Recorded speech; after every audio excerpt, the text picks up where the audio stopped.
قانون تو ابھی بھی ایگزسٹ کرتا ہے، قانون تو رہے گا، اگر آپ نے چاہا، اللہ نے چاہا تو قانون تو کہیں نہیں جاتا، مگر سلمان تاثیر صاحب نہیں رہے، آپ کو افسوس ہے سر اس بات پر؟ ظاہر بات ہے کہ اس پہ تو کوئی افسوس نہیں کرے گا، اس لیے کہ انہوں نے حضور اکرم صلی اللہ علیہ وسلم کی توہین کرنے والوں کو، گستاخی کرنے والوں کو سپورٹ کی تھی، تو ان کے قتل پر جو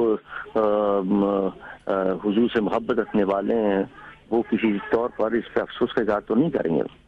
مفتی منیب الرحمان صاحب جو کہ رویت ہلال کمیٹی کے چیئرمین ہیں، ان سے پوچھوں گا، مفتی صاحب آپ سلمان تاثیر صاحب کے قتل کی مذمت کرتے ہیں، اور یہ جو سارا حادثہ ہے اس پہ کیا تبصرہ آپ کا؟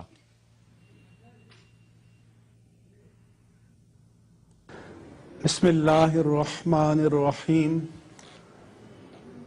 یہ واقعہ افسوسناک ہے اور متاثرہ خاندان کے ساتھ میں تعزیت کرتا ہوں۔